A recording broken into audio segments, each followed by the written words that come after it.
the wait is over, and the first round of the Porsche Mobil 1 Supercup was about to begin at the legendary Monaco Grand Prix. But the 2021 season has even more highlights to offer. Well, obviously we introduced a new car to the championship. We are the first international motor racing championship to introduce a renewable racing fuel. And then of course, if you look at the layout of the grid, you see that it's really the best drivers we have in the Porsche 1 world racing with us. The street circuit is both a pleasure and a challenge for every racing driver.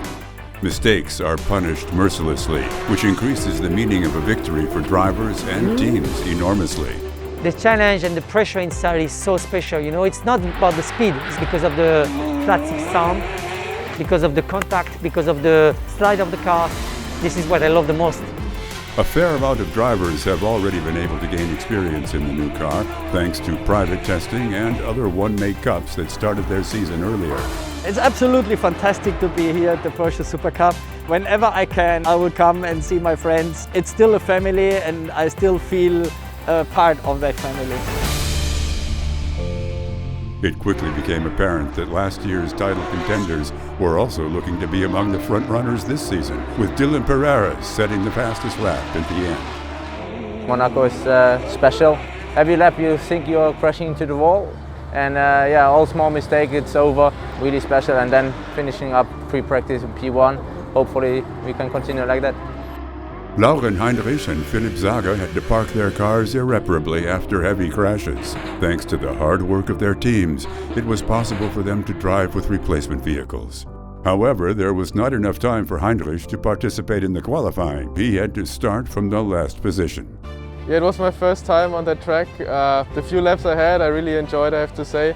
I felt quite comfortable in my laps, maybe too comfortable. The qualifying session started with well-known traffic, so the best times were a bit delayed. But then, Larry Tanforde took off and set the fastest time on pole position. Not a sure thing, but not surprising either. I gave it my all. I even damaged my rear wing, so we had to change it between the sets. I think there was some cool water in the second last corner. I went in and just went gone. Not only the champion of 2020 flirted with the barriers, nearly all teams had to do repair work during the session. Especially PWT Lechner Racing was quite busy in the pit lane, in contrast to Martinet by Almaraz, resulting in Jackson Evans and Dorian Boccolacci with P2 and P3. If you have a fast teammate in racing, the first thing you want to do is beat your teammate. So, you know, he's pushing me, I'm pushing him, but it's great for the team. You know, P2 and P3. It's a perfect start to the season almost, and I mean, even if I was P3, I'd be happy. Race day and round number 1 was ready to go, and without giving too much away, a lot has happened. Already in the first lap, JB Zimmerauer hit the wall, leading to a multiple crash in the back of the field. After the restart, Larry Tanforde set the pace and created a gap to Jackson Evans on P2. But the field again came together after a crash of Supercup newcomer and Pro-Am driver Michael Kreis for the second safety car phase of the race. Once more, Larry did a perfect restart and finally won the turbulent race, followed by Jackson Evans and Dorian Boccolacci, who not only won the fight against Christopher Zöchli for the last spot on the podium, but also P1 in the rookie classification. I didn't want to take full risk because anyway to overtake it's really tough, and really happy for my first Porsche Supercup race to be on the podium, and especially here in Monaco.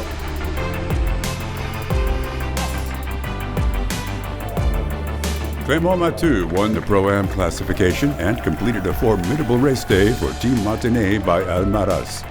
Lauren Heinrich and Dylan Pereira did damage limitation with even points finishes for the Luxembourger.